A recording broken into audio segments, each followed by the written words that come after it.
No, man, but you got to keep going. What am I going to do, quit? That's not an option. You got to keep on keeping on. Life's a garden, dig it? You make it work for you. You never give up, man. That's my philosophy. Hey gardeners, hope you're all having an awesome week out in the garden. I know we got a bit of weeds here, but man, look at these onions. They're just massive. Look at that. Awesome. Again, I hope you're all having a wonderful week. Thank you for joining with us here this week for our show. Now, let's get growing.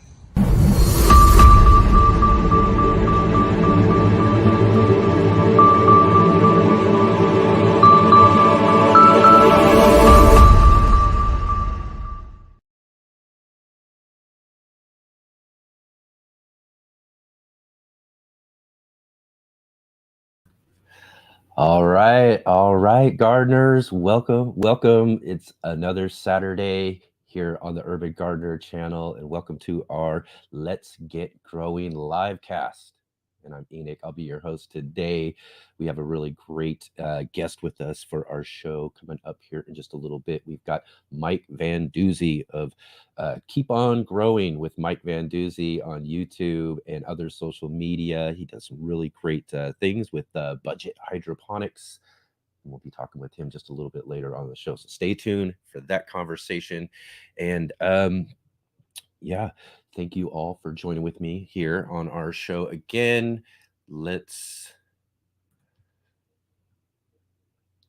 All right. Yep. There we go.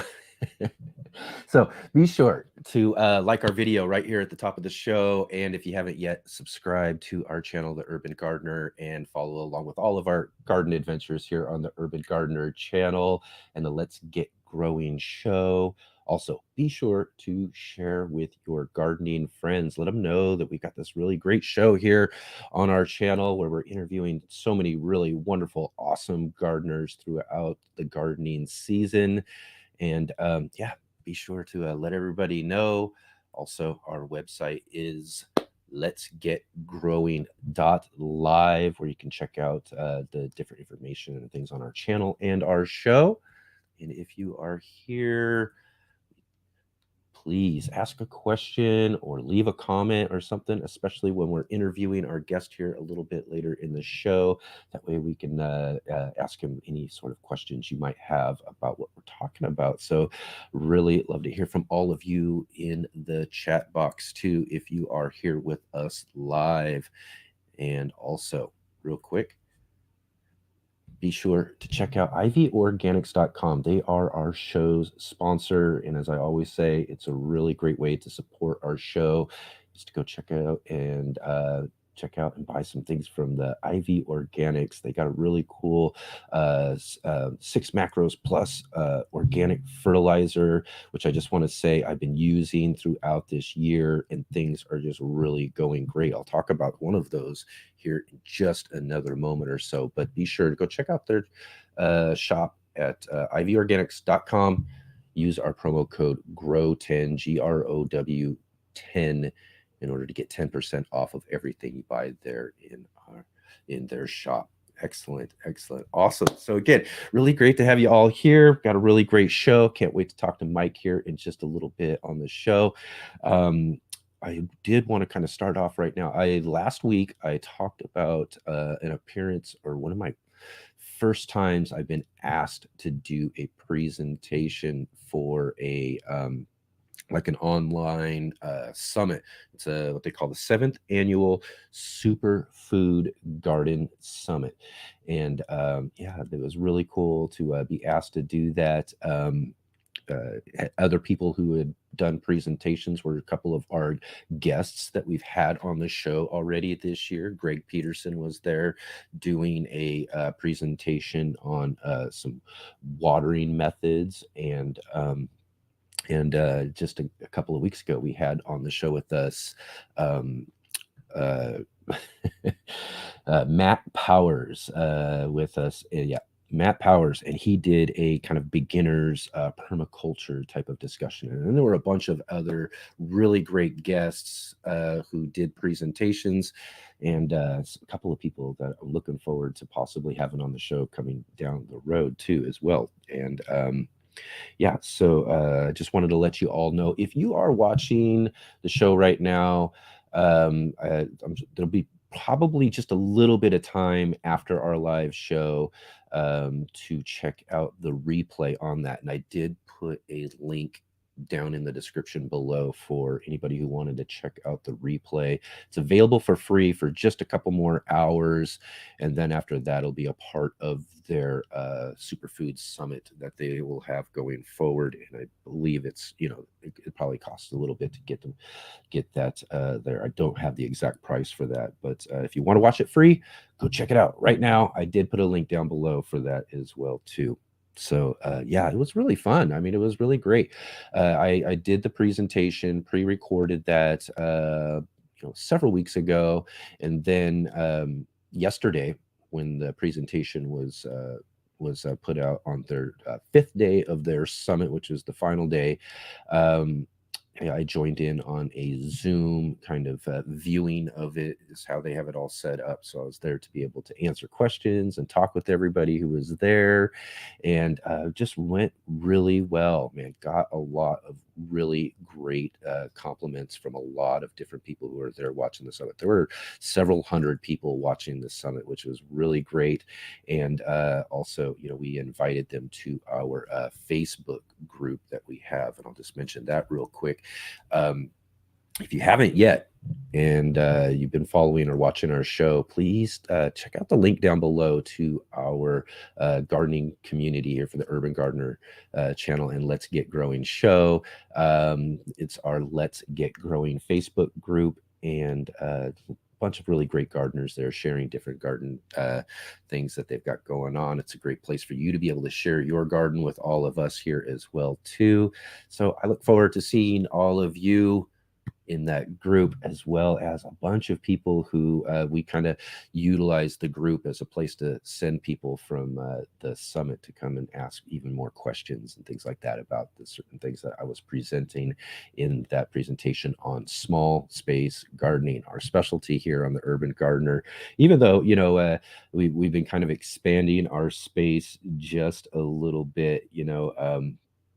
One of the things that we've been doing this year, and started actually last year with kind of an idea to grow all these peppers. We wanted to make this like pepper relish product. So a friend of mine, he has this really great big front yard. It's a big corner lot. We put in a couple of like 20 by 40 foot plots in his front yard and started like a little pepper farm last year. And didn't quite go as planned, or, you know, it went really well. And we were able to make some really great pepper relish and all of that sort of stuff. But the next steps to that process was something that kind of hung us up. So we decided this year to actually just kind of grow all sorts of stuff, you know, and just really make a little kind of micro urban farm on that front yard there and everything too. So I will be doing a video tour of all of that. We're going to start up our garden updates on the Urban Gardener channel, or the garden journals that we do. And we're going to make those just more of kind of like little tours. So I figured I would break it up into 3-week intervals, where we'll talk about my alleyway spaces that we grow here. Then we'll show the back patio and more of that small space type of gardening stuff in our next one. And then the 3rd week we'll go to the micro farm, and we'll talk about all the different things that we've got growing on over there. Got lots of really good stuff that's growing on there, and I've actually been posting a few of that on our Instagram page too.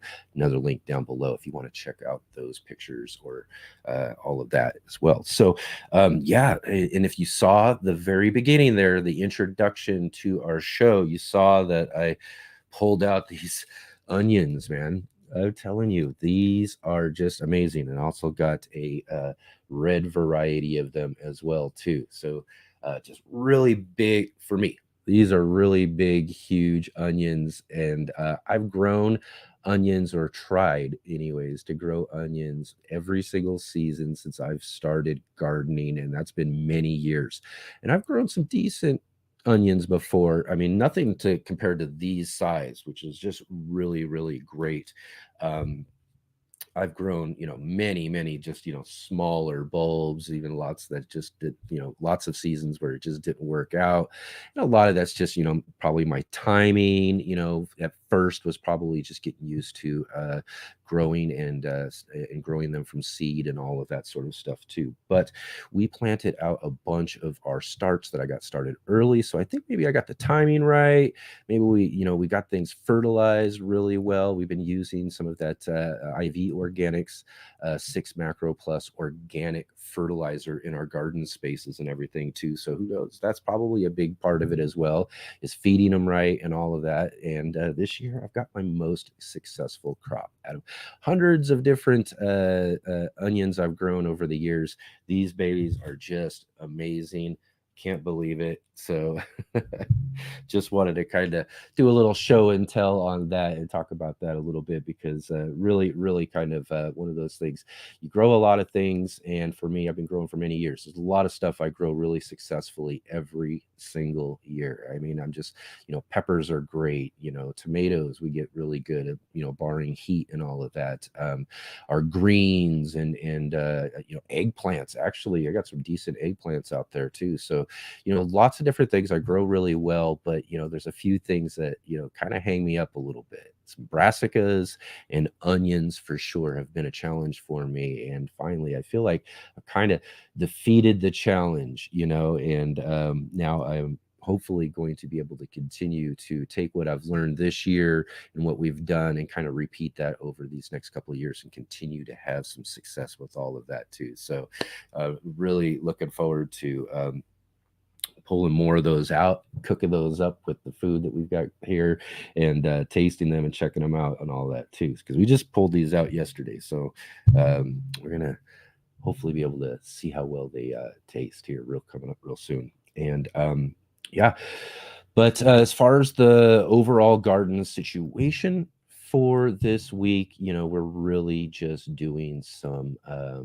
yeah, basically summer heat management. We are just trying to keep our gardens nice and wet and making sure that they've got plenty to drink throughout a lot of this really kind of extreme heats. We've been kind of seeing our weather around here hovering around 100 degrees. And I know that's pretty familiar for a lot of people out there who are living in a lot of these places around the country right now that are just seeing a lot of these extreme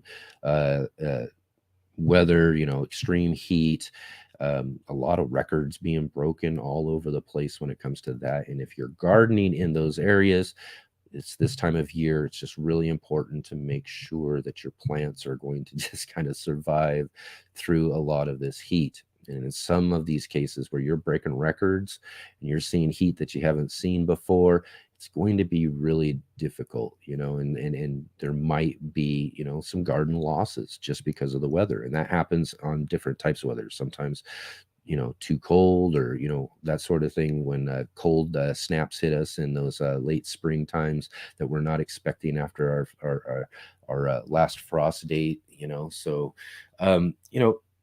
just managing and keeping things watered is the best we can do at this point in time. One other thing I want to mention as well too, if you are kind of trying to manage through the heat and all of that too, I do recommend pulling back from feeding your plants.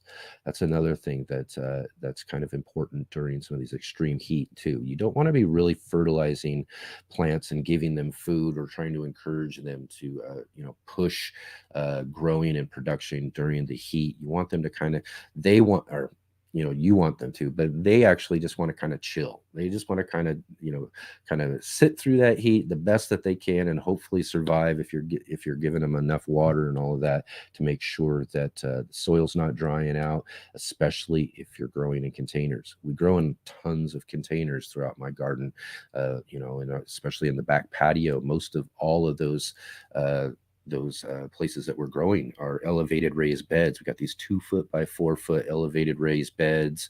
I've got a more deeper, taller ones and all of that. And those things, even though they're big and got a lot of soil in them, they're still containers.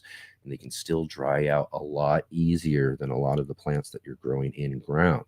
So making sure that they're staying watered is really, really important. And if you do live in some more extreme heat areas that sees this type of heat every year, it's your best bet is to get a nice timed watering system put in with some drip irrigation and those sort of things in order to ensure that you can get them watered nice and early in the morning, and then again in the evening as the sun goes down. But here's another thing I also wanted to mention as well too, is if it is really hot out and you were not able to get out in the morning to water the garden, and you can tell that it's dry and your plants are really kind of suffering through and thirsty, water them in the midday. There's a lot of people, if you go online too, and maybe another one of those myth busters that I was talking about last week when we were talking about blossom end rot. Another one of them is people trying to discourage people from watering during the midday when the sun is at its most extreme, in the belief that if you water them, the water on the leaves is going to act like a magnifying glass, and it's going to really burn your plants. And I just want to say that's just nothing I've experienced ever. The plants will do just fine if you're watering them in the midday. As far as that's concerned, you're not going to burn the plants. They absorb light. That's kind of their whole process. That's what they're doing, and have kind of protections when it comes to that sort of stuff. And so I always tell people, if your plants look like they need water, give them some water during this time of year, because that's just really, really important. So good drip system, timed irrigation's really good. But another thing, I do a lot of I've just got so much, that not everything can be hooked up to a certain irrigation system for me. So I still got to get out there and I still got to make sure I'm watering things. In fact, as soon as the show's over, that's what I'll be doing, is I'll be getting out there. And for me, it'll be about 1 p.m. The sun's going to be starting to get really, really warm out there. And I'm going to water my garden as I've done every year, and have never seen any sort of issue when it comes to watering midday. So don't let that get in the way, and make sure that you keep those plants alive. The heat is just really, really it's really something as far as that's concerned, is what we're seeing here each and every year. So we're having to get used to that a little bit more, and changing some of the things that we do in our gardens based on those sort of changes that we're seeing each and every year. So that's something that, again, as we're constantly learning each year, some of those things that we're learning aren't, are things that, are just kind of out of our control. And a lot of those are weather situations.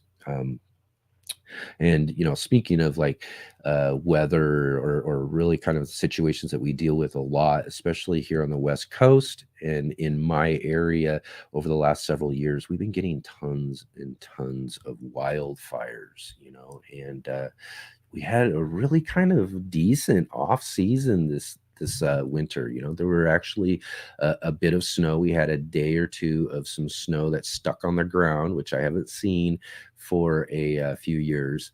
And so we're seeing some snow. We had lots of rain and water and all of that, to the point where they were talking about a lot of our lakes in the area that have been just getting lower and lower and lower, have actually started to fill up and get full for this season. And so we really kind of had some hope that wildfires would be kind of, not as prevalent as what we've seen over the last few years. And we did make it until about, now. I mean, the last week, I think a fire got started up just a little bit north of me here, and And it took a few days as it's been burning and burning. And then finally, all of the smoke has finally started to make it down into our valley. And that's what I kind of woke up to as I went outside yesterday, was just a smoky, just that smell. You just tell right by the smell before you even look up in the sky and see all of the smoke in the sky. You just tell by the smell. And it was just really kind of unfortunate. But, a little bit later in the year, we did make it towards the end of July before we started seeing our first day of smoke this year, which is really good. But still, here it is again. In fact, let me share a picture with you here. This is a road I drive down just around sunset. And usually at this time, as I'm driving down this road here, that sun is just so blinding. It is amazingly blinding. And when you get smoke and it's so thick, as you can see in the picture there, it just really kind of filters that sun. And you can really just look right at it. And, you hardly even get any spots in your eyes or anything. But yeah, the smoke kind of got real thick here. So yeah, just been kind of dealing with that. It's been not too not the best of news as far as having to have to deal with all of the different smoke and everything in our area here. So and oh yes, and that's what I want to mention about wildfires and smoke and all that too, is because over the last few years, as we've talked about this, and I've done videos on our garden journals and different videos on things over the last couple of years, talking about some of the wildfires and some of the things there too. And one of the early questions I got, and I seem to get every time we do something or mention something about the wildfires in the area and all of the smoke, of course, is from all of us gardeners. Our food and our plants are all growing outside there. For us, we can escape into the house and get away from all of the smoke. I've got air purifiers that I've bought over the last couple of years just to make sure that inside the house we're keeping things nice and clear and breathable as we can. And so yeah, we can escape from that outdoor smoke, but all of our plants are just out there, sitting out there and dealing with all of that. And so I dug in and tried to do, and actually, reached out to a lot of different other people who, have experience and a lot more experience in gardening and growing and knowledge on all of that sort of stuff, to find out what they think about what the effects of these wildfires, and especially all of this smoke that just kind of hangs on us, has on our garden. And again, so I've had a few years now to just be able to see how things work, as well as hearing out some of the different advice I've gotten from other gardeners. And for the most part, smoke is going to not cause too much of a problem for any of your plants, because a lot of that is a carbon and all of that. It's just really what it breathes in. So when we're dealing with a lot of smoke and all of that, one of the big filters that we have are plants, and plants kind of act as a filter as some of that stuff. So plants aren't going to be affected too much, and I have not seen any sort of issues as far as some of the plants that we grow on some of our smokiest days and after that. So the one thing though that I do believe affects, and I've seen effects on it, is when the smoke or the fires are dropping ash. So what comes with a lot of that smoke, if there's really big fires nearby, they're going to be dropping a lot of ash on us. And that is going to land onto the particulates are going to land onto the leaves of your plants. And I've noticed that those leaves on some of my plants, where the particulates are really heavy, where you can just really see it on there, that it's just been dusted with this ash, then I've noticed that those leaves just kind of die off pretty quickly.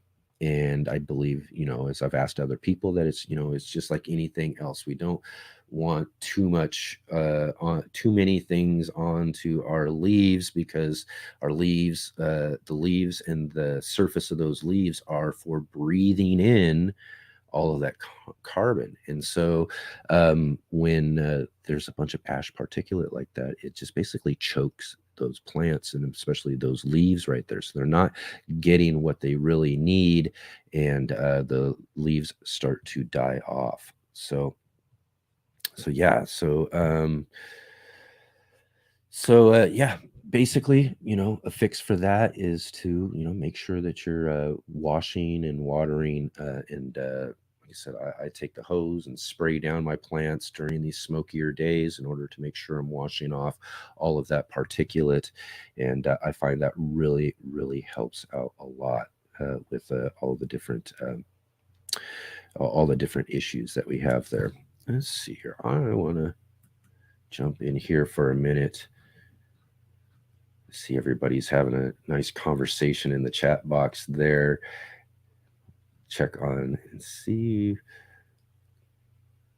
We got Jay with us there. Jay, good to see you. Cindy, awesome. She says she watched the summit, and that's how she found us here. See, awesome. Excellent, Cindy. Thank you. Thank you so much for watching that.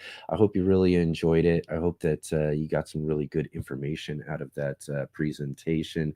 It was my first presentation when it comes down to it. So after watching it and participating with everybody else, myself too, I did kind of think of like, oh, I should have mentioned this or I should have done that. So again, a great learning experience for me altogether to be able to, kind of figure out how to kind of make one of these things the best it can be. So again, if I get asked to do any more presentations down the road, I've now kind of learned some things that I kind of help me out in figuring out what I can, do to make sure that people get the most and best information that they can get so that they can really succeed in their gardens, and especially small space gardeners. I want people who live in smaller spaces, have, just limited space, to know that they can grow food too. I mean, I've done, as I first got started with gardening, and I've talked about this on the show before too, is, I got started on a balcony of an apartment, and we ended up growing lots of really great things there. And so I encourage everybody, no matter what your space is, even if you got a little walkway and you could put some containers there. We talked about our 5-gallon water wicking bucket system that we use a lot in our different spaces that we have here, which are really great, again, for this time of year when we're dealing with all of this really extreme heat.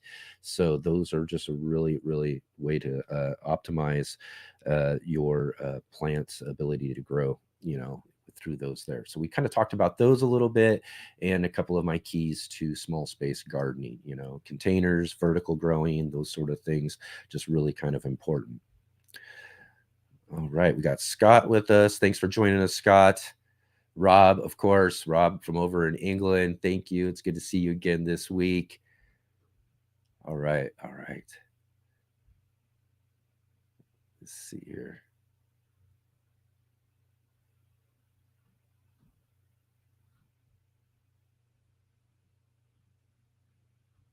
Okay, I'm gonna get on there. All right. So excellent. It's so awesome to see all of you guys here. Thank you so much for joining with us again on the show. And right here in just a couple of minutes, we're going to be joined by our guest here on the show. And again, thank you all really for joining with us here. Let's Get Growing is sponsored by IV Organic. Hi, my name is Charles Malky, biologist and plant expert with IV Organics, where we grow cool plants, and author, Saving the World with the Home Garden. IV Organic 3-in-1 Plant Guard has 7 natural oils that protect your plants, not just from the summer heat as well as winter cold, but also protects your plants from damaging insects and rodents. The oils in the product include castor, cinnamon, clove, garlic, peppermint, rosemary, and spearmint. These oils are natural insect and rodent repellent oils, which are encapsulated by the base powder, offering your plants months of protection at a time. 1 application per year will suffice for protection against damaging summer sunburn and winter sun scald, but if the target is pests, application as much as 2 to 3 times a year may be necessary.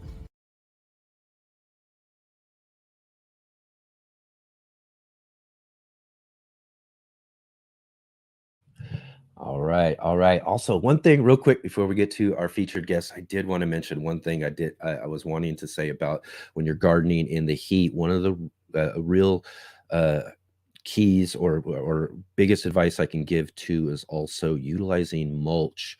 Find a way to put a layer of mulch around your plants. It's going to help, even in containers, it's going to help retain that moisture inside of your soil. Mulch really helps out with all of that. So find some. I use a lot of just leaves that I collect in the fall time and that I use for all of the different in-ground garden space and my containers on my back patio. So definitely be mulching your garden as well too, if you live in some places that are dealing with a lot of this extreme heat that we're having. All right. So now it's going to be time for our featured guest.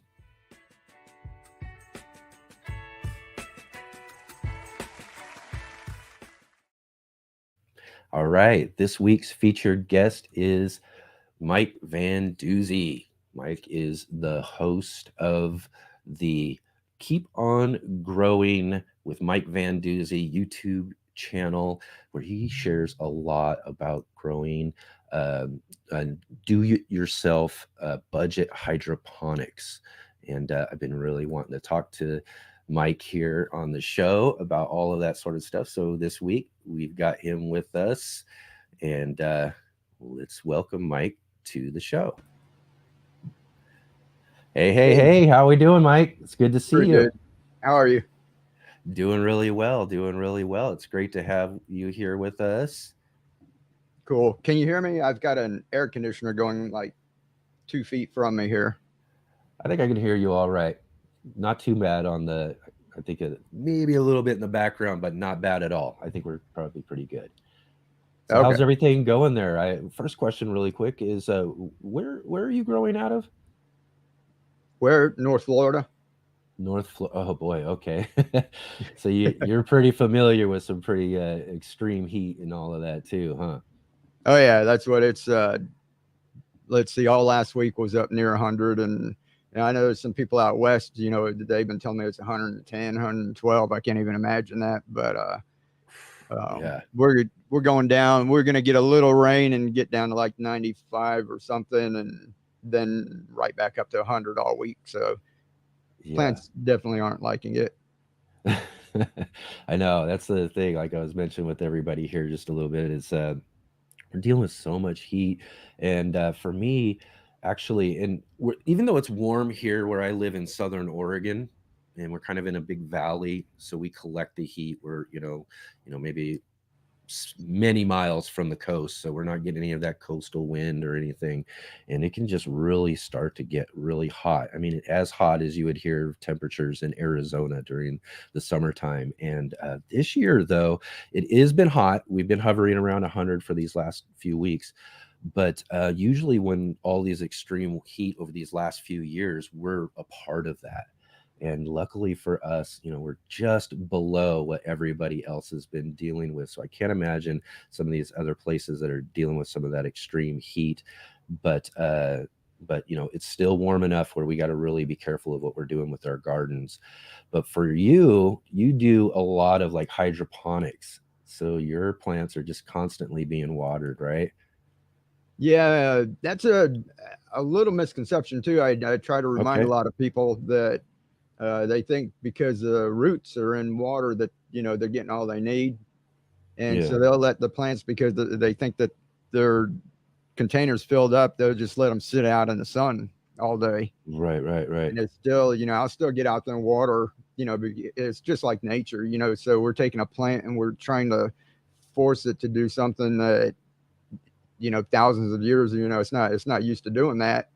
Yeah. And so once in a while, if it's not raining in your area, it doesn't hurt to get out there and spray them a little bit. And also you got to keep all the containers cool, because if you go ahead and fill that up and then you stick it out in the sun, especially if it's a small container, it's not going to take long to heat up. Yeah. And again, too, you just reminded me of something I didn't mention earlier too. Shade cloth. You got to use any shade cloth or any sort of things like that, or create shade in any other ways to help those plants out during that time? Oh yeah, I've got a shade house I made out of baker's racks. We Okay. used to do, my wife, when we used to go around and do murals and work like that, we used to work on like 2-story, you know, rooms, and she would paint the ceilings and that. So we had baker scaffolding. And then when lockdown came around and we weren't going out very much, and we moved into a smaller house, so I left these sitting outside for a while, and I was just going to get rid of them, or find, you know, a handyman or something around here that needed it. Yeah. So, but I was like, I like reusing and repurposing everything. So Absolutely. set it up, just threw some PVC over the top and stretched some shade cloth. So it's not like a greenhouse, because we don't really need that down here. Yeah. But, you know, it gives us a little bit of shade in that one area. It's just, you know, things will grow a little slower. So you just got to be patient. You know, everyone's like expecting optimal results, you know, like if I do this like a silver bullet, you know, it's going to make everything okay. But, you know, if it's hot and you're growing in the shade and you're trying to keep things cool, and, you know, it's not going to grow like it was, you know, the first day of spring. Yeah. And that's the thing. Like when you're getting temperatures that are really kind of reaching into the mid 90s or above, that sort of area, plants just kind of want to, you know, kind of almost go dormant in a way. They just want to kind of chill. They slow down. The growth kind of stops. If you got fruiting plants, you're going to see a lot of flowers falling, a lot of fruit that might not even grow or even fall off the plant because it's just too hot for the plant to be able to maintain it. So they're just kind of like, oh, I just want to survive this. Right. Just like Yeah. us. Yeah, exactly. And it's our responsibility to help them get it through it, you know. And so we just jumped right in there, Mike. I wanted to kind of give you a moment there, kind of introduce yourself to everybody. Let us, you know, tell us a little bit about yourself and what you do there with on your channel and your different socials, all of that. I see a lot of you on Facebook and doing a lot of different things. I love your reels. In fact, you do a real great job. Oh, cool. Thanks. Yeah, it's just, I mean, I started, you know, so I've been on here a while, just on social media is kind of like a tool. You know, it's not like I'm a YouTuber, I'm a TikToker or whatever. It's, you know, whatever's working wherever is, you know, where you go. Because if you're trying to help people, you can stand on top of a mountain and scream, and if nobody hears you, you're not helping anyone. So you have to do all the things to increase your reach, to get to more people. And then if you do the right things with those people, they spread the word for you. But you have to, you know, if you're trying to reach people around the globe, you know, but you're on a platform and you're just doing your own thing and talking to 2 people, it's going to take a long time. So I just do all the different things. If it's short form, I do short form. If it's long form, it's whatever the market decides, the people. However, I can't dictate how people consume information.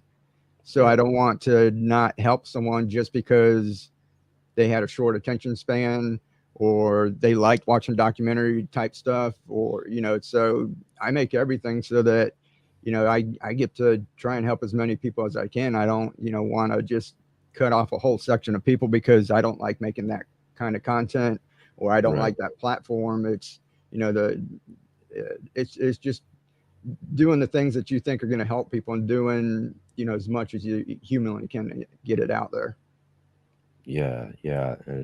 That's kind of the same for me. We're, you know, still a growing channel and all of that. And on some of those things, I kind of look towards, you know, folks like yourself too, who are doing some of this stuff. You know, some of the things I find, like you said, you do some really good reels and all of that. That's something that I've just, you know, not that I don't want to do them. It's just that it's a learning process for me still. So I'm still trying to figure out some of that stuff. So when I see things that you're doing that really, in my sense, kind of helps me out in that sort of sense of sharing as well too, you know, and understanding that, you know, and that's one of the things I think you do well. It's also send out that message about sharing to a wider audience like that. You know, you've talked about that sort of thing on different things that I've followed, and I really appreciate a lot of that sort of advice too that you give out too. It's one of the reasons why I was like, man, I got to get Mike on the show, because I want to talk to him about all this sort of stuff that you're doing with that. And again too, also, like you said, you're like making sure that you're everywhere to reach the largest, widest audience as possible, and I think that's really great too. Cool. Yeah. It's we forget sometimes, you know, if you're just looking at like numbers, you know, each one of those is a person, And sometimes, you know, I just sit there and watch the comments coming, or it says so-and-so, this many people liked it, this so many people shared it, this many, and then that gets me excited when I see, you know, I put out a reel and then 80 people shared it, you know, in the first hour and that, and you know, because people can watch stuff. I can make something, I can do something that looks nutty, and a lot of people will watch it. But then the people who take the time to take it and share it with someone else, either it was really funny and they just want to show someone, or they had an interest in it, something piqued their curiosity, something they think might help someone, and they take it and share it with someone else. So that number, you know, the number of people who are sharing it kind of gives you more of a overall knowledge of what's, you know, really going on, you know, with your channel, instead of just, because anybody can just get views and just make things for views. So if you're trying to help people, you want people to take that and actually be willing to tell other people about it. Yeah, exactly. So, and that's one of the things too. We've been friends on Facebook, and I can't remember how long ago, but it's been several years. So I've seen kind of a transformation of the different type of content and things that you've made over the years and that sort of stuff. A lot of it I love. I mean, you're really creative about a lot of different things, and it just made me to mention one. You were doing something with some sci-fi type of thing. You were building these things up and everything, and I was just like, man, this is great. This guy really is, you know, just loves the creative aspect of the, you know, these sort of platforms and all of that. What was it that really made you decide that, you know, your focus you wanted to make on growing food and teaching and sharing about growing food with people? Well, what happened was, and that's the thing too, is like when we get on to like social platforms, they think, you know, you kind of put in a box, that's who you are. And that's why I do the other things. You know, I could have all my plants over here, and I did that like years ago. I started a little podcast too, and I put my plants up, but I want people to know, you know, that that's not all I do. That's like a tiny piece of who I am. And then that way that kind of encourages them too. Cause sometimes they watch the stuff we do and it looks easy, but then they're like, oh, but you've been doing it for 10 years, or you've got a green thumb, and, you know, and they come up with excuses. I want to show people it's, you know, I don't spend all my time out in the garden. It's not like that's my passion, you know, is actually getting out there and growing stuff. I want to figure out, I want to grow my own food, and, you know, I want other people to do it too. And that's what I had done for years, was trying to do it and going through all the square foot gardening, gutter gardening, like Larry Hall and to no dig, and just all these different things, and nothing was really working for me. So I saw hydroponics and started getting into that. But then if you ever tried hydroponics, you know, there's this huge learning curve with all the meters and monitoring everything and filters and pumps. And then there's initial cost. That's, you know, if you're starting a garden, you're talking about like tilling it up and, you know, composting and stuff. And with hydroponics, you're talking about buying a whole lot of stuff and grow lights and talking about, you know, thousands of dollars. And but I was still fascinated by it, so I watched it, and I watched people around the world. That's the fantastic thing about YouTube, right? You just like Google something, or you just search for something, they're showing you YouTube videos of people all over the world. And there were people in other parts of the world that were they didn't have all the stuff we do. They don't have the resources, and it was more like guerrilla gardening and that. But they were working with kind of like off-grid hydroponics. So I watched some of that, and I learned, and I was doing some of it, and I started sharing it. And I forgot what group I was in. Anyway, I was in like some vegan groups and that years ago, and I shared something about cheap and easy. And somebody made a comment, you know, how we all get comments and that. And, you know, I hate when somebody says it's cheap and easy and it's really not, and blah, blah, blah.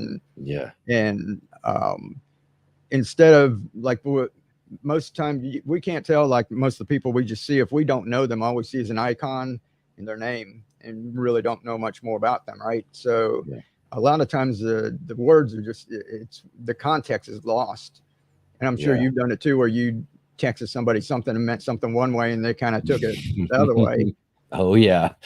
So I decided to, instead of like just pushing back, would say, you know, I'm sorry, I thought it was cheap and easy. I was trying to help some people, and if she told me that she didn't mean to come across that way, that she was homeless, she was living on somebody's couch, she was going in the dumpster to find stuff to eat, didn't have a job, and she was on the other side of the planet, and I felt helpless and thought, I said, I'm sorry, I wish there was something I could do.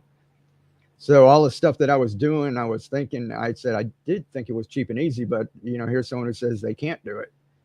So from then I decided, instead of, on YouTube, it should be called MeTube, because everybody wants, look at me, what I'm doing. And if it's YouTube, it's, I decided to try and make it as cheap and easy as possible, instead of doing better and bigger things and stuff that'll get more views. And, you can do all the things and get people in there. I figured, well, we'll make it cheap and easy, and I'll see how cheap I can get it and share that with people. And after I get the hang of that, then I can go on and make the big stuff or whatever. Yeah. So that's kind of been my mission for the past, like 4 or 5 years, was just getting as cheap and easy as possible, putting the information out there. I started my channel with the thought that I was going to start a business and start selling things. Yeah. And when you start showing people how to do things, I told my wife, I don't like to do sales. Lots of us don't like trying to sell stuff, right? Yeah. So she said, what are you going to do? Because I wasn't on social media or anything. I think I was on Facebook, just because my family was or whatever. I said, I'm going to show people how to do it. And I said, sooner or later, there's going to be someone who doesn't have the time to do it, that they want to do, or they don't have the time or inclination to make something. They'll just go, can I buy one of those? And I say, sure, here's the link. I said, so I'll be helping people out. And then if I make any incidental sales, I'm not going to get rich at it, but it kind of feed the machine that little bit that drips in. Then you can pay your internet bill, and then you can pay for Canva, or you can pay for Epidemic Sound. And, so you start that machine going.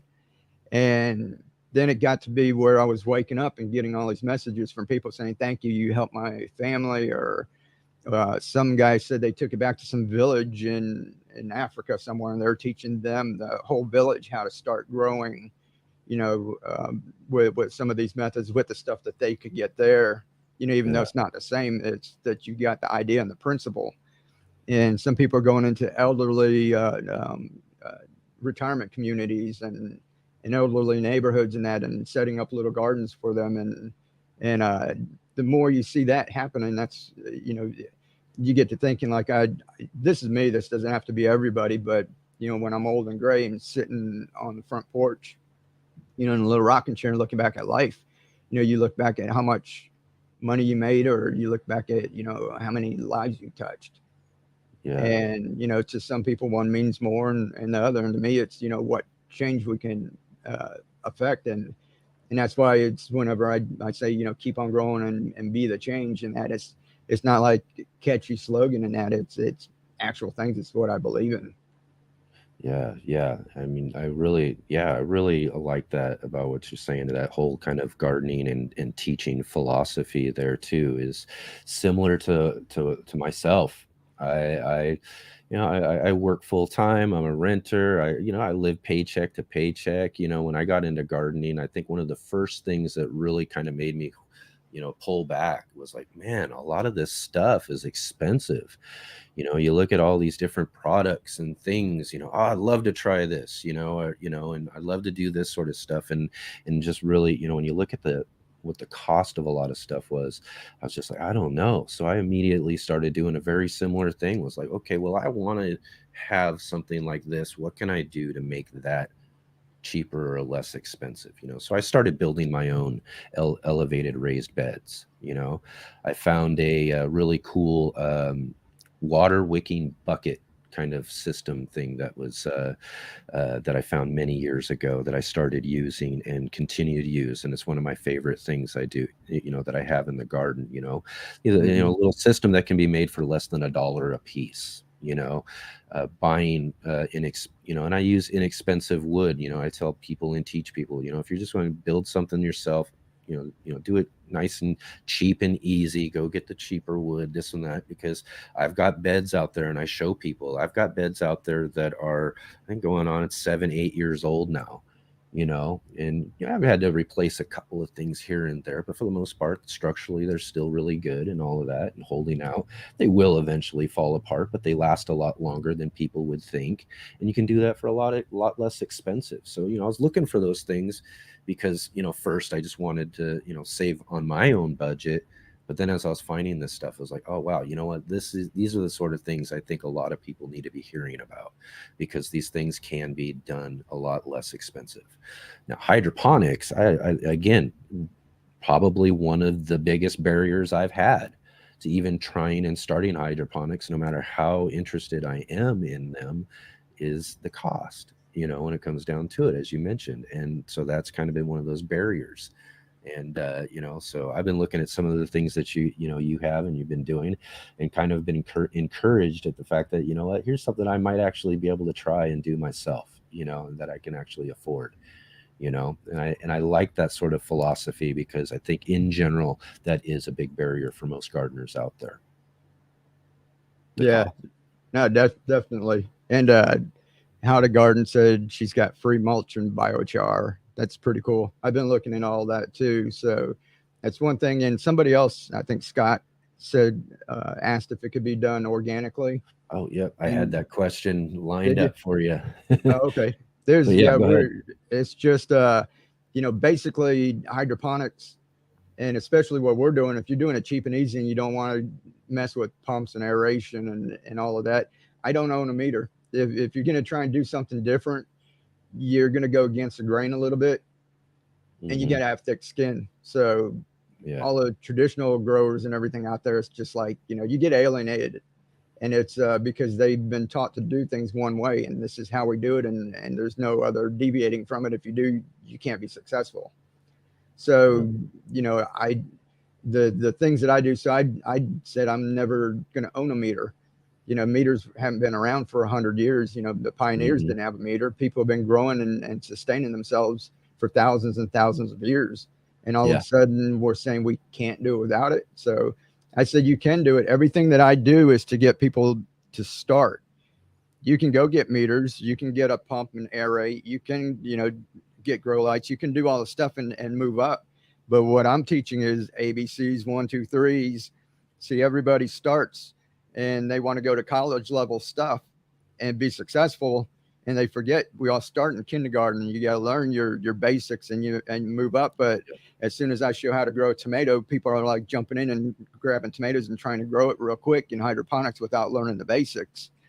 So you can have a whole lot of information, and that's what YouTube's about, is just because they keep wanting us to feed the machine and you know, what's the next video and who's going to watch it, how's it going to get found in search, you know, all the things that everybody has to think about, right?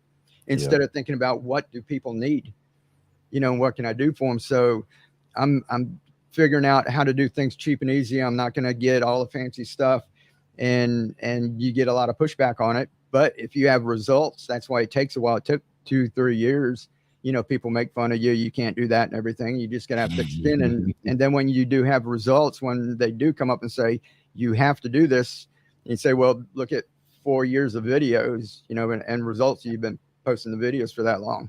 You know, either you're saying I'm a liar or you can do it another way. So I'm just giving people an alternative, because like you said, and we're getting into like soil gardening, because people are asking me, can we do that cheap and easy too? And I've always just said no, or can you do it organically? What someone was asking. And usually we didn't, because it was a system that had a lot of moving parts and sprayers and little filters and any organic matter that you get in there, sooner or later it builds up and builds up, because organic stuff is actually living stuff. Kind of like what Matt Powers, who was on here, was talking about, you know, the living soil. You know, everybody talks about grabbing a handful of soil and smelling it and it's alive, but they really don't realize that. They think because there's a couple of bugs and worms crawling around in it, you know, it's alive, but they don't understand the stuff all the way down to a microscopic level. And it's really fascinating stuff. And that doesn't really go with easy. So I don't want to, you know, put that all on everybody. I want to find an easy way to do something. Basically, so my mom, if I say, hey, here, take this, put this plant in here, put these nutrients in, and you grow a plant. That's what she wants. And then, like I said, if people get excited about that, they can move up. So I'm trying to figure out some way to do it organically, because there are organic nutrients you can use, but they're trying to get it so that it doesn't like clog up things. And if it's not aerated, it goes anaerobic really quick, and then it's smelly. Things break down, bad things grow in it. So I said, we're going to try it, and we're going to do like crowdsource, like everyone out there. You know, I'm going to do it. I'm going to show you the process of what I'm doing.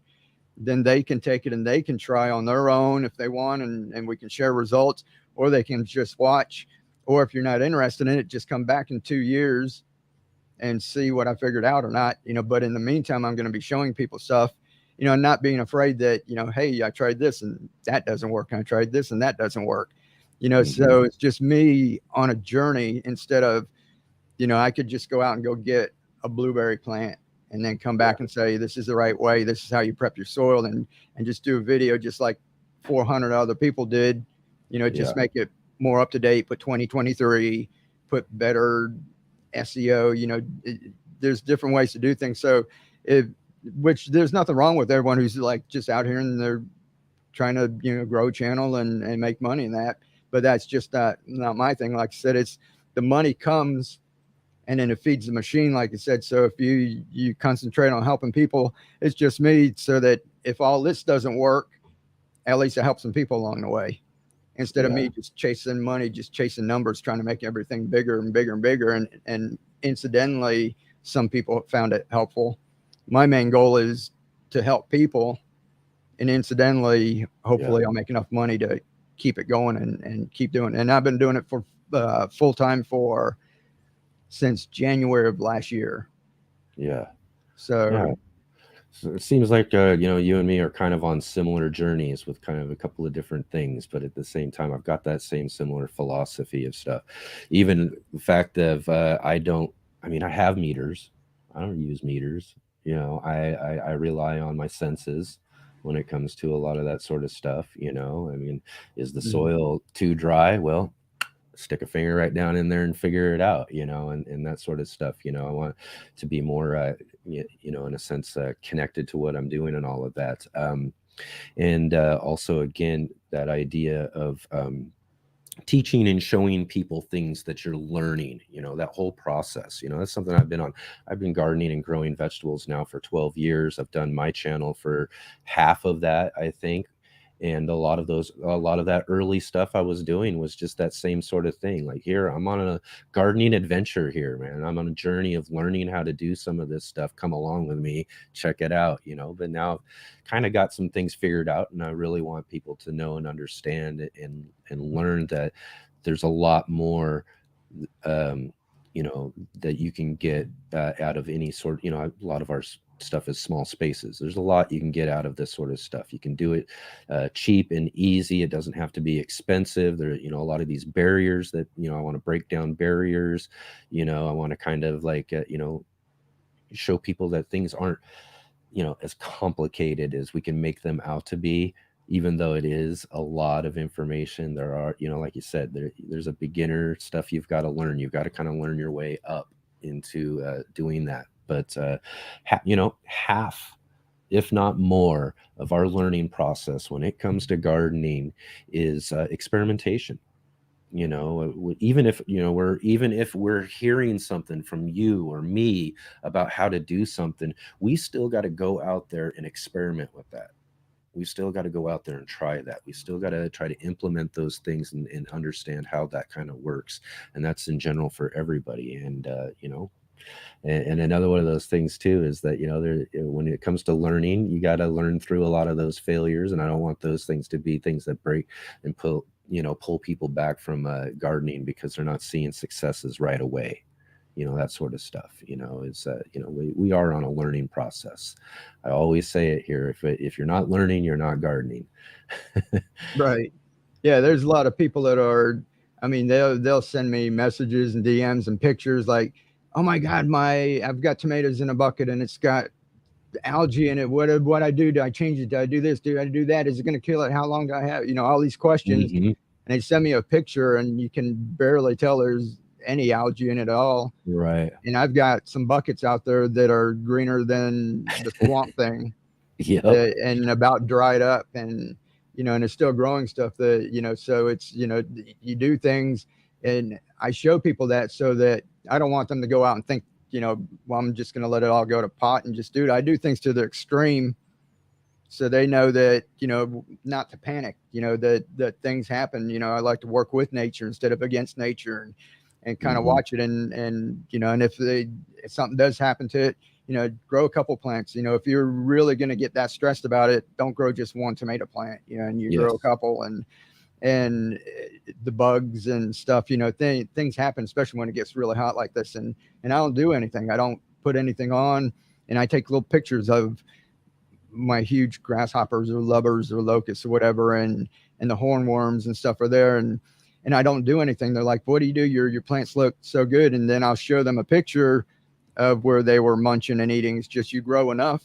I said, I grow enough for me. I grow enough for them. And also I'd like to know if Mother Nature's working, if I just keep killing all those, the predators that used to come in to get them don't have any reason to come anymore. So they're not going to come around. So once you break that chain of everything that's going on, when you see all the stuff that's going on, like I said, underneath the soil and on top of the soil, and Mother Nature working in tandem, you might not like every little part, but it all, each one means something. So when I'm just like, I just work with it. I don't do anything. It's kind of hard. People keep asking questions that, what do you do about pests? What do you do about pests? And your answer is like, I don't do anything, so, so you gotta, most people just be like, oh, he's just stupid. And they'll go ask someone else and they'll say, use DE or use BT or, so, and they'll just do, everybody's just looking for a magic bullet. So if that's what they all want, that's cool. But my path is I'm trying to figure things out, and I have to understand the whole thing that's going on. And if I can just see all of that, tell it through a story, whether it be through long form documentaries or little quick reels that help people see it and learn it and retain it, so that future generations, all this stuff's going to get lost because all of us just depend on the grocery store and the little fast food place and the gas station and everybody to provide, our food and everything. And people won't know. The cashier at the store yesterday was having trouble. Her and the customer were both trying to figure out if she gave the right change. And they're trying to figure out if she owed them $16 or $18 or whatever, and they're counting. And it took literally 5 or 10 minutes of us standing there for them to actually count the change back. Oh, wow. And, things are going down that road where this stuff, like I said, the hydroponics, they used to grow in chinampas and maybe even the Hanging Towers of Babylon. And people have been doing agriculture for years and years and years. And we're kind of forgetting all of that because it's all clear the soil off, till everything up, dump amendments on it, throw your plant in it, and then redo it the next year. Maybe feel good because you made a compost pile, and then you're taking that and throwing it back in, but you're constantly putting amendments back in. So you're having to make your stuff to put back in instead of working and letting that stuff work and live in Mother Nature. And that's the stuff that I'm trying to understand. Doesn't really have anything to do with hydroponics, but if I want to try and do something organically in it, maybe there's something we missed along the way. And, why do things go anaerobic? And, they might have all answers, but I don't.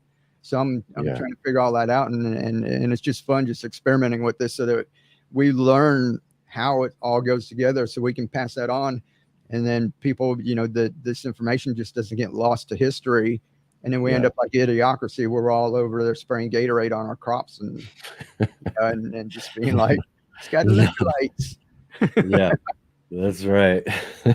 And, again, kind of getting on one of the points you made there too, is you mentioned that everybody's looking for a magic bullet. And really, when it comes down to it, there's a lot of other creators and people who are out there trying to give them a magic bullet. They're trying to sell people things and information, and people get misguided so easily by a lot of stuff that, one of the things I really like to do, kind of on the lines of what you're talking about, is showing people that things aren't, that, or, the idea of working with nature as you're talking about. I don't do a lot of stuff, again, I got, just as an example, I've got maybe I think a row of 7 or 8 of these Brussels sprouts, right? And one of them is kind of a runt. It's a little weaker, no matter what I've been trying to do, it's just not doing as well as the other ones. So of course the aphids are hitting it up, right? But they're not touching any of my other plants. So, am I going to really spend the time that it's going to take to really kind of focus in on those pests on that one plant, when that plant's just basically acting as a feeder? It's not, it's allowing those to be present, but not affect everything else. So, if I take take the plant down or try to remove all that sort of stuff, then those things will just move on. So there's one of the things that I've kind of learned about, and kind of letting things be in some sort of sense, or managing things with a more hands-on thing. So if I was to deal with those aphids, I'm not going to go spray it with a bunch of stuff, or even organic things like neem oil and things like that people talk about. I'm going to go out there with my water hose and I'll water them down. That's all I'm going to do. Slugs, I deal with slugs all the time, but you know what? I got to get that light on at night. I come out there sometimes and I just got to cut those populations down a little bit, instead of putting out the sluggo or all of these other baits and things like that to try to spend time doing that. So when it comes to that, that is, I think, something that's kind of important for people to do, is to not be looking for these magic bullets to take care of things. It's kind of follow and watch the process. If things are an issue for you this year, see what that issue is. How does it affect things? Try a couple of things that are more simpler and that aren't going to, for one, cost you money or time that you don't need to be wasting on it, and kind of see how that works in the system. Because gardening is a kind of a connection to nature and that sort of thing, and we're just only trying to help plants along when it comes down to it. They really can mostly do the things that they need to. Just a little bit of feeding, a little bit of watering, and boom, we're good, hopefully. Right. And that's kind of what I've found when I've let things be, in that sort of sense. Again, going back to the idea of meters and stuff, I'm not worried about trying to deal with all that sort of stuff. I want that connection with my plants, see what they're doing, and again, that process of learning through experimentation too. You can try some of those magic bullet things and stuff, but I just a lot of them I don't think are really that helpful. I talked about one last week about blossom end rot. It's driving me mad this year. You get in there and people start talking about blossom end rot and start giving you all of these really, like you said, magic bullet solutions to things. Put Tums in your soil, or add eggshells to add calcium and everything. But there's, what people really need to do is get back to a basic understanding of what's actually going on before you start looking at solutions. Yeah, definitely. And Jay said that's a sacrificial plant. Yeah, exactly. That's what, I planted like a couple of cabbage, and the reel that I dropped today, it has a beet from, had a picture of it from back before December. I've had it for like a whole year. And in the background, if you look close, and I might have cut it off when I cropped it down to vertical, but you can see the collard plants were small, like when I planted them, and they're about like this tall, but they're brassica and they sit out there. And like I said, aphids love them. And when they show up, sometimes they just hang out on there, and then you combine, you can just spray them off. And, that there's, when I say, I grow enough for the bugs, and that's why sometimes they'll see all these downspouts and all this kale growing in that. And that way, when some of them get on some of it, people panic. They say, get it out of there, burn it, throw it in the compost, or don't put it in your compost, throw it way over here, or put it in the trash. And I take it and just set it out from my garden a little bit. And then if more of them are coming in, maybe they're going to stop on there with the rest of their buddies and that before they make it into the garden. And, and I'll just, like you said, just let it be, let nature take its course. Maybe it needed to be gone for some reason, but have enough, that wasn't like my only set of kelp plants. And I'm like, oh God, it's all gone. I'm like, okay, they got this one. I'm going to let them have fun on that one, and maybe they'll stay away. And I just had fun. I mean, I had a big old grasshopper, and,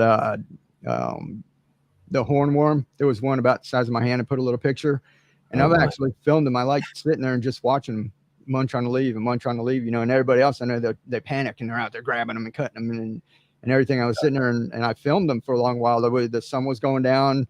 It was below 100 degrees. So I was outside for a little while. It was just fun doing it and just hanging out with them. So it's not for everyone.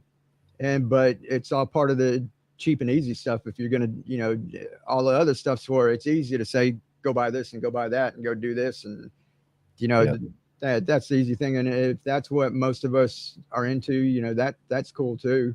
So, but if we're trying to just do things cheap and easy, then you're not going to be buying a bunch of amendments and a bunch of stuff to bring in. And it's not going to be as, easy, it's our perception of what easy is. To some people, running up to Home Depot and buying a bag of something and throwing it on there is easy. But so I'm trying to help the people that need it the most, that can't afford that. I don't want somebody trying to decide if they're gonna pay for their medication for the week or if they're gonna eat. There's sad stuff going on, and no one should be wanting for food. Everyone should at least be able. So if you got a lot of money and you can go buy a big fancy hydroponic setup and grow loads of food, that's cool. I can't help you. That's fantastic. That's great on you. But the people that kind of get left behind when we start striving to grow and get bigger and make more money and make brand deals and do this and that is they tell you sell high ticket items. You want the people with the most disposable income and not the people that can't afford stuff. So sales and marketing is all geared towards whoever's got the most money to pull out and give to you. Yeah. And along the way, all those other people get left behind. Yeah. So I used to be one of those people. So it's my Me thing too. geared towards, I want to help, everyone. And it's like they said, rising tide raises all boats. And, maybe, help everyone out. And we might not get rich doing it. But like I said, at the end of the day, you look back, how many people, you helped out and everything. And when things are going bad, because you're a creator and you look at all the analytics and all your stuff that's going on. And I used to obsess about, watching stuff. Yeah. But when you get up and you open your email and there's somebody saying, thank you, you helped my family, or we're making it through, we're saving money on this and we can pay our electric bill, or, stuff like that. And you keep getting messages like that. Then if your views tanked for the day, or your revenue went down, or whatever happened, or your video got copyright striked, or, all of that stuff doesn't matter. Yeah. It's all of a sudden that you're like, wow, so you wake up with an appreciation and you want to jump up and your feet hits the floor and get to work. And what kind of, change or impact can I make on the world today with, and look what we're doing it with. We're internet connection, which, doesn't cost all that much. If you've got a phone, you can film, you can put it up there. It doesn't take a whole lot to be on the internet nowadays and to get a message out. Imagine 20 years ago, if you figured something out and you wanted to help some people, how would you even connect with 20 people? Or, you get a newspaper ad or spend thousands or send out 1,000 flyers and hope you get 10 back, or, and now everybody can pull out the phone and talk to their phone and instantaneously be connecting with somebody on the other side of the planet. Yeah. And with that, everybody's using, we tend to use that for the funny stuff. We all need escapism and watching the cat videos. But then a lot of people are like, I love the cat videos. Yeah. And that's, so it helps everyone like that. But then, when we get on there, like I said, we're all making a conscious choice when you get out there to do good or bad. And if we all complain that the internet's bad, that there's a bunch of bad, ill-behaved people, that's what it's going to be. Right. It's because people are on there doing it. We're making it. So if you try to put out good, we might not get rid of all the bad, but you try to outweigh it. So everybody's got a conscious choice to get out there. And if you're out there helping people and putting good into the world, you're part on one side and not the other. And that makes you feel good. And that's what I said. So you get up and you want to get to work and you want to help people. And, so, that's just my whole deal. It's not like I like being cheap. I don't like wasting money, but it's more about, helping the people that need it the most. Yeah. Yeah. Yeah. And that was, again, something I just kind of, I think I came along with, I think when I first started it was like, oh, great. I just want to get on and show people what I'm doing. I thought, I got a lot of feedback from, neighbors, friends, family, people who've seen what I was doing around my gardens and the different methods and things that we were doing. We were growing on my rooftop, a bunch of those 5-gallon buckets for a pepper farm and all of that. The neighborhood was like, oh, wow, that's just so amazing. And at that point I was like, oh man, I just want to show people this sort of, this sort of stuff. And then along the way I was like, you know what? And it came through just what you were talking about. Receiving feedback from some people who are like, oh, hey, wait, this is really great. I didn't know you could do it this way. I didn't know, this and that was, it wasn't that expensive, or that sort of stuff, that people pull back from. And then when I started finding that people were really appreciating that level of the content I was putting out, I was like, okay, then, that really, really, uplifted the idea of what my presence was, you know, on YouTube or the internet and all of that. And then, you know, really it's kind of become my mission, is to show people that, you know, you can, for one, the cost doesn't have to be so much. You really don't need all of that space to be able to grow something for yourself and all of that. There's a lot you can get back from those sort of things. And that's kind of been my mission, is to, you know, to kind of help teach and show people that, you know, there's more that can be done in the garden than you would think. And it's not all of this big complicated stuff or these big expensive items that you need to buy in order to be able to grow some food for yourself, you know, and especially for those who really can't afford a lot of the food and the things like that, you know, is to be able to, you know, just use what space you have or borrow some space and grow some food for yourself, you know. And I think it'd be really great if there were a lot more people who are out there with that purpose. But, you know, it's just, you know, I you know, it's just that's one of the things that we got to kind of deal with when we're you know, online and dealing with all of the different content that's available there. We have to kind of self-filter some of that stuff. And I think you mentioned also something that's really important too, is, you know, our experience on the internet is what we make of it, in a sense. And for me, you know, a lot of that negative stuff that people talk about and they feel that that's what it is, you know, those are simply, you know, you can cut people out, you can ban things, you can do things to kind of separate yourself from all of that sort of stuff online. And I really enjoy all of my online experiences, no matter where I go, because I've got it set to the point where I'm getting the things I'm interested in. I'm talking with the communities and the people that, you know, I connect with the most, you know, and we can all, you know, do more of that, you know, then those spaces would be a lot better place. Yeah, we all just get to by the biggest thing is ego. Mm-hmm. And Yeah. especially like being out here and then people comparing themselves to others and what to do. And what's you sent me over a little packet, and when I was going to be on here, and Yeah. and you asked if I want to be on the show, and I said, if you're ready for the dumbest gardener in the world. Yeah. Right? I mean, how many people do that? And the pictures I sent you, one was me in a bathtub, right? Yeah, Like, yeah, yeah. But how many people did see? That's what I started from the very beginning, not worrying about that and not worrying. That's why when you see all the little creative things that go on, and oh my God, I get creators, especially they're the bane of my existence here on YouTube, is they're all trying to give me advice. And when I do something different, like, what are you doing? You shouldn't do that on there. You shouldn't be, you know, cooking on your channel, or just steampunk. You know, why are you doing that? Or dressing up like Mr. Hyde and, you know, and all of this stuff. And it's just that when, you know, you got to be yourself. And what we do is we censor ourselves. And you might have, like, there might be thousands of people out there that could benefit from the earth bucket and that video, but you might not make another reel because 1,000 other people have already done it, you know, and people have talked about it. And my video footage is old, so it doesn't look just right.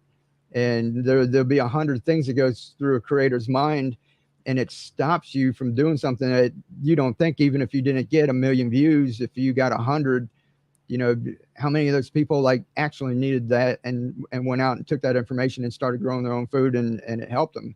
So the stuff that we're doing is not, you know, if you're here just for entertainment and making cat videos, that's it. Just make more cat videos and just make people laugh. Yeah. You know, if you're here to put out information, you know, it's just, we have to decide what we're going to do. And if you want to be branded, you know, and do all the things like all the gurus tell you to do, and you cross all your T's and dot all your I's, and that's fine. And you can do it, and you can grow a big whatever, and, you know, but if your goal is to actually help people, then all of those things shouldn't even bother you.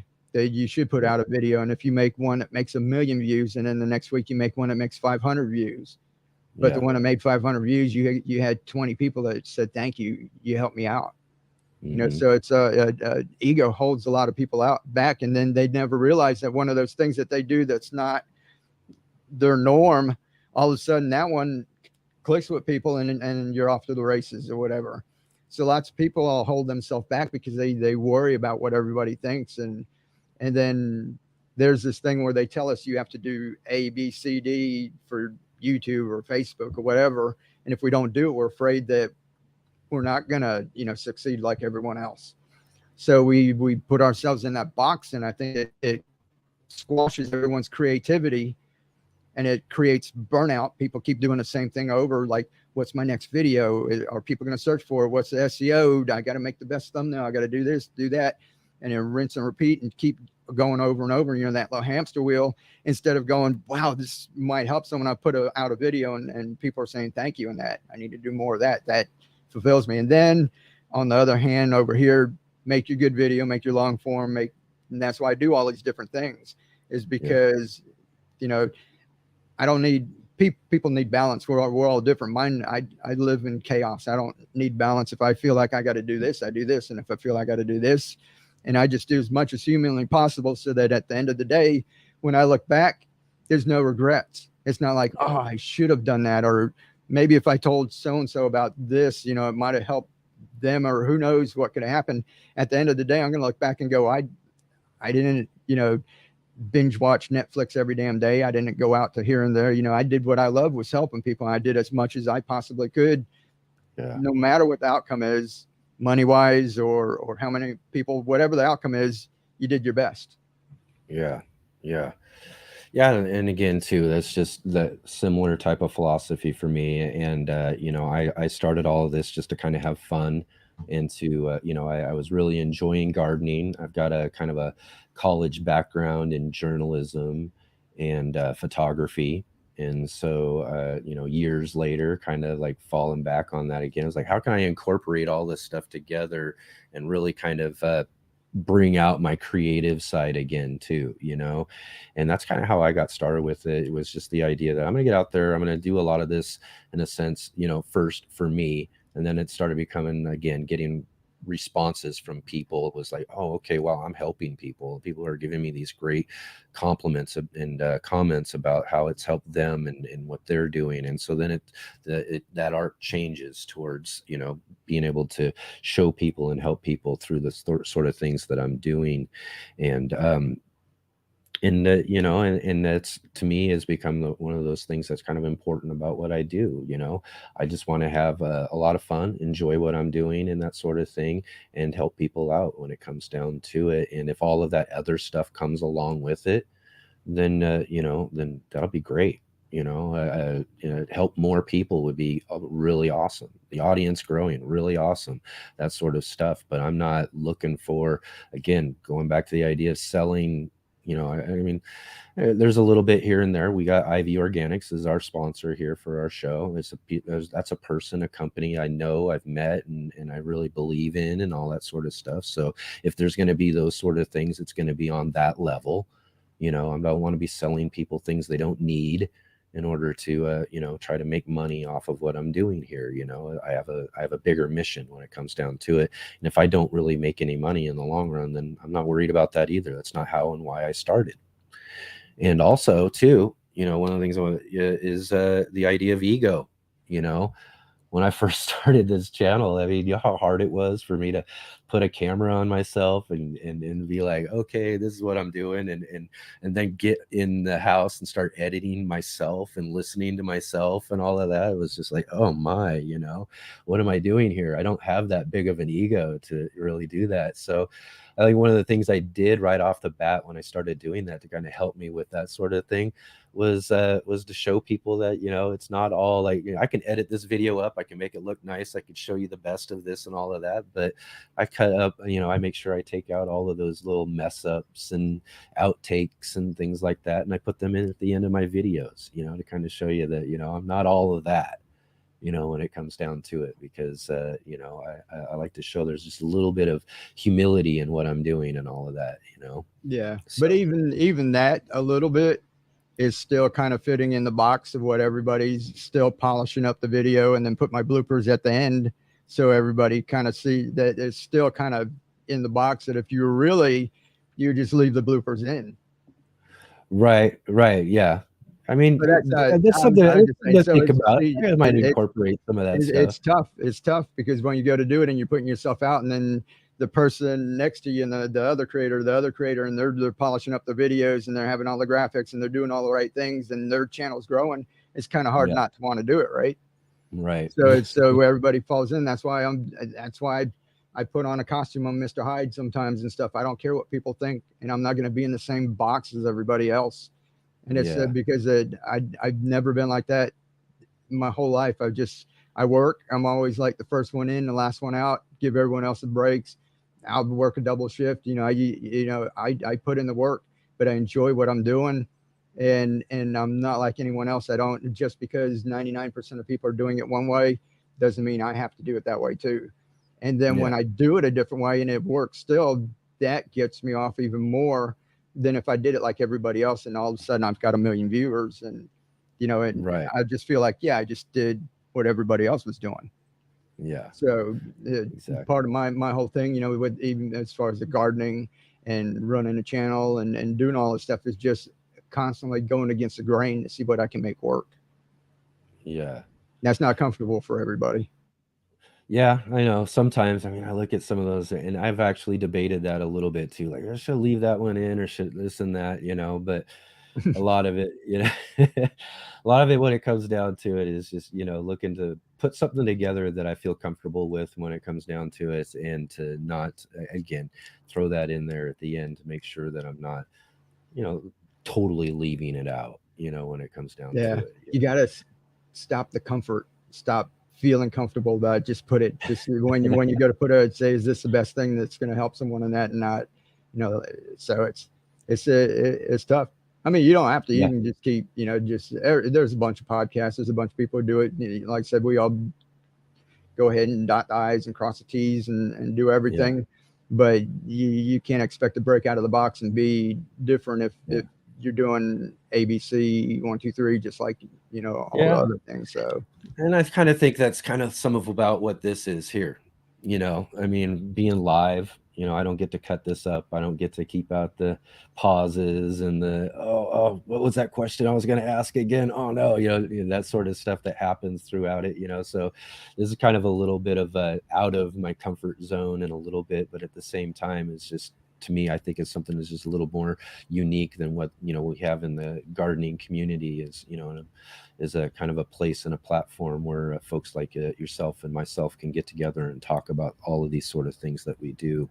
And, and again, too, also back to the ideas, I really like a lot of the stuff that you're doing and you're showing and everything, especially with a lot of these hydroponic stuff that I want to actually start working on. I've had other friends who do hydroponics and stuff, and they've been kind of encouraged me to get started with some of that stuff. So I think those are some of the things I'm going to get to doing here in this next season, hopefully, and be able to, learn and experiment and see how some of that stuff works as well too.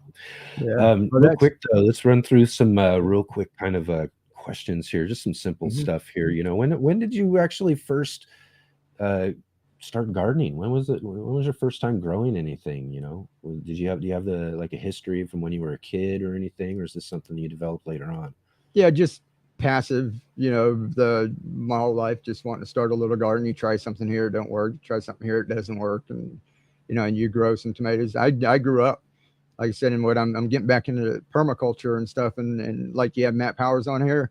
Yeah, that guy's funny as hell because he's like really passionate. Like people are kind of passionate about something, and when you watch his stuff, I mean, he gets so tickled sometimes he just stops and he just busts out laughing at something that he said because he's just tickled about. He's understanding the deeper meaning of the whole thing. Is we're feeding the soil, we're not feeding the plants. That if you go and you buy fertilizer and you're just getting NPK, and that's all we were, NPK or blood meal and bone meal and stuff, NPK. And you dump it on the soil and you feed a plant and you grow a plant, and then you got to keep doing it over and over. You're no different than hydroponics. You're the exact same thing. It's just you're using dirt instead of water. Your soil is not alive, so there's he gets tickled about the whole thing in the soil food web and the stuff that's growing. It's just like I'm in sandy soil and you might be in clay and sand and silt and everything. And Dr. Ingham, Elaine Ingham, she said there's enough of NPK, phosphorus, boron, everything your plant needs in all of the stuff that's out there. It's just the stuff that's live that breaks that down to extract it from minerals and stuff to make it plant ready.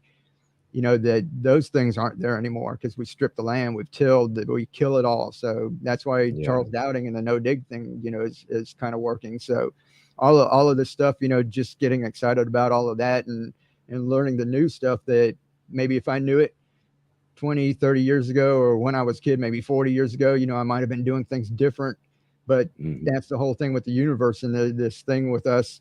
If I knew that and I started gardening the right way and started doing all of those things, and I'd just be like the Joe Schmo next door and with the garden and throwing compost on it and having a happy life. But because I failed and tried different things and kept going and going, and then I figured out, like with the hydroponics, and then I started doing it cheap and easy and going against the grain and doing it without the pumps and aeration, and I figured all of that out. And then I get thank yous from people around the world. I mean, there's millions of people that have seen this kind of stuff, and it's all because I failed and that I didn't know the right stuff in the beginning. So you can't go back and like second guess. You said I've been doing it all along, but it was like 40 years of learning experience of like Thomas Edison making a light bulb wrong 1,000 times, you know, before getting it right. And you know, he didn't fail 1,000 times. It's just he figured out 1,000 ways not to do it. Right. Yeah.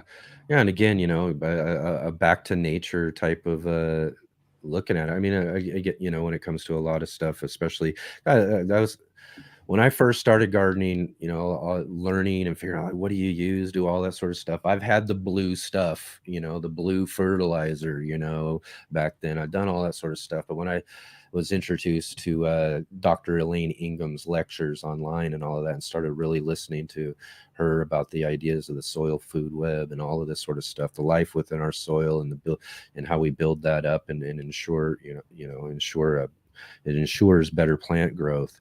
You know, that sort of stuff really changed how I looked at a lot of that stuff, because again, it's people have been growing food for thousands of years. And it's only just recently that we've come up with all these commercial methods and these things to do certain stuff, you know, and we can see the result of what that is in just a short period of time. And all of these people who are doing this stuff, going back to these, older philosophies of gardening, you know, and understanding how we work with nature to ensure, you know, better, you know, production. And I think that hopefully is something that's changing in the whole kind of gardening community, you know, is that people are starting to learn to move away from some of that stuff and into, more of a more connected type of experience. Yeah. See, me, I'm more like it's the preservation of knowledge that there's, we did do agriculture. We did save a lot of people, and we might not be to the point where we are now with everybody on friggin' iPhones and waiting for the flying car to come out. We might not be to this point if it wasn't for the way we did agriculture. But if that's the way we go, we know the path we're heading down, and we know what the outcome is going to be, you know. But so if people at least know, you know, there's no way like I can get up on my soapbox and just say we need to do this, or Matt Powers does and you do, or we all just say, you know, we need to stop that and we all need to build up our soils and do that. It's not going to happen. And otherwise we're just going to slip into third world, you know, chaos and stuff. And it's just a nightmare the way it's become. But if people learn these things and why it's important and retain that knowledge and pass it on, you know, when we do get to that tipping point or whatever, you know, maybe somebody would be like, hey, I remember we used to do it this way, you know, we're not like at death's door right now. But so it more of a realistic point of view. I know everyone's not going to do it. We're not going to stop all of the commercial farming tomorrow and everything, but it's just that people, if they know that, like I said, the cashier's going to count their change the other day, you know, we need to retain that knowledge, and us just putting it in a book, you know, isn't going to help. And us just making big, boring lectures isn't going to help. It's getting people excited and wanting to do it. And that's one thing with social media is that, you know, that's they're not on here to be bored. They're on here to be entertained or to get information. If you're not getting those two things, they're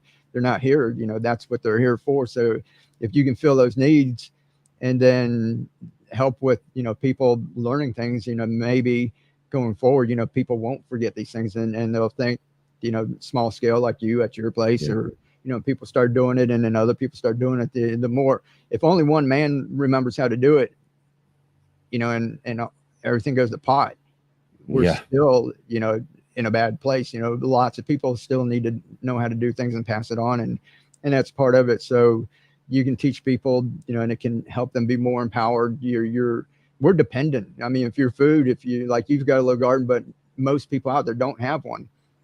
Yeah. Right. Where's all of their food coming from? It's either a grocery store, a restaurant, you know, a gas station, a friend, you know, that they can't just walk out in the backyard and just get something.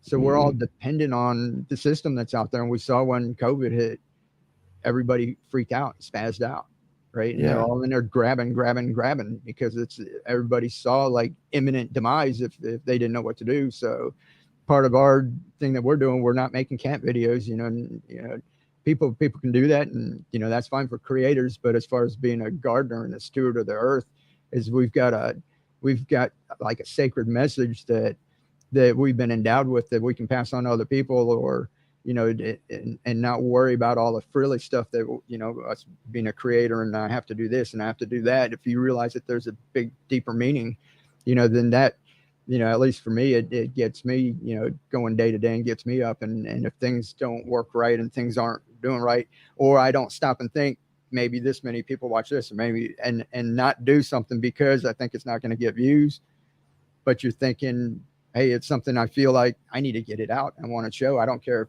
3 people see it or 3 million, but somebody else has to take it, and then they can pass it on. They can pass it on. It's just this knowledge and making the best of the internet. That's you know, the best tool we've had in history, in the history of mankind, and it's at all of our disposal. So you can either take advantage of it for the right way or the wrong way. So, you know, it's all a personal choice. Yeah, that is for sure.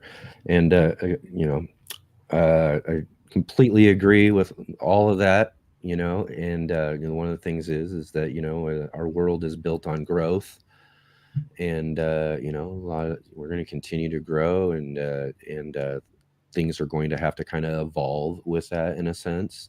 You know, again, one of my reasons for being a little passionate about small space and showing people that they can grow in these small spaces is a lot of us are in cities, and we're most, you know, and these cities are growing and getting only bigger, you know. And under those sort of things, you know, some of the stuff that just fascinates me is how we're trying to evolve with that. You know, rooftop gardens, you know, those sort of things that you see on these buildings in these cities, you know. I know in New York City, they got acres and acres of urban farming that are on the top of these buildings, you know, and all these different things, community gardening, you know, shared spaces, different things that can help us learn to grow and to be able to help kind of bring some of that food management, you know, closer to home.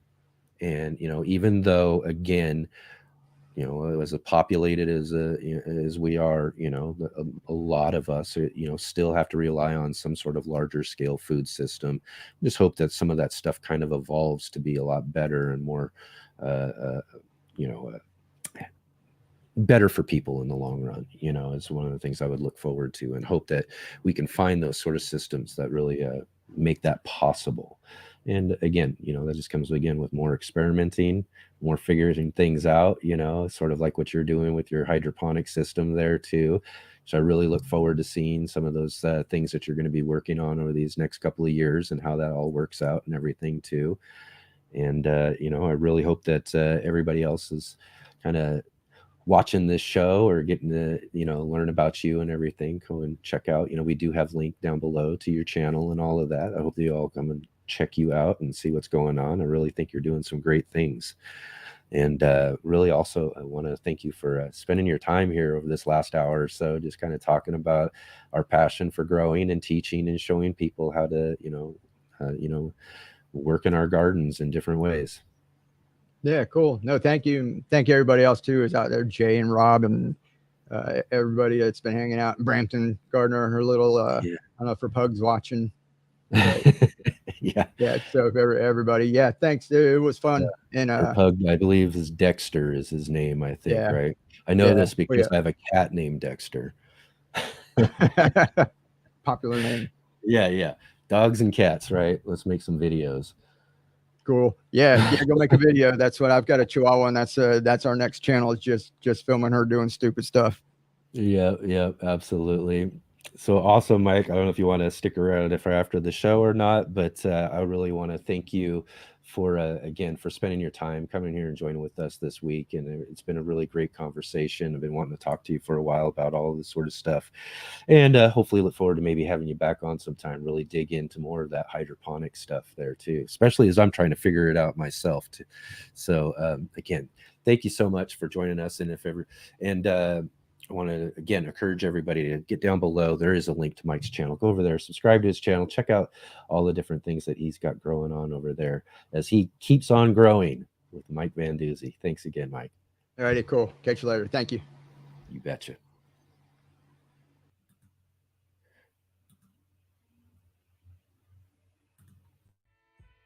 Hey gardeners, thanks for tuning in to our show today. We'll be right back at it here in just a moment. I just wanted to take a second here to highlight our regular videos and features here on the Urban Gardener channel. Our weekly garden journals,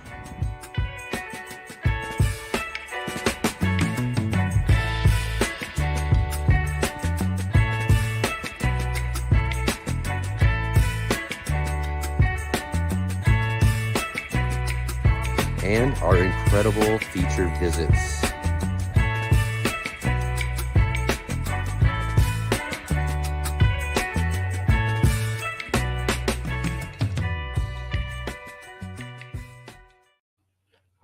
All right. There we go. Another great episode of Let's Get Growing, our live cast here on the Urban Gardener channel. Just really great conversation with Mike there. Really, like we were talking about, I just really share a lot of that philosophy of, teaching and sharing with people and encouraging people to grow and learn through their growing and all of that. There's a lot that we can do that we just really don't think is possible, when we're thinking about gardening and growing. And I think that's, again, another really, really important message when it comes down to it. And be sure to hit that like button and subscribe to the channel. Also, be sure to share with all your friends. Let them know that we got this live cast every Saturday morning here on the Urban Gardener channel. And we've got tons of really great guests and people joining in with the conversation. So again, be sure to share with everybody else and go check out our website at letsgetgrowing.live. And again, help support our show by supporting our sponsor, Ivy Organics, and use our promo code GROW10, GROW10 in their store for 10% off of everything. And again, I highly recommend their organic fertilizer. I'm telling you, I've been using this year. It's really, really awesome. I think people will really like that. And as I mentioned to Mike earlier, just a great company, great family company when it comes down to it. I really encourage you to go check them out and get some of that sort of stuff too, as well as checking out all the links that we have down below for all of our other social media. As I mentioned before, I've been showing like our onions and all of that sort of stuff and things that we got on our Instagram and our Facebook page.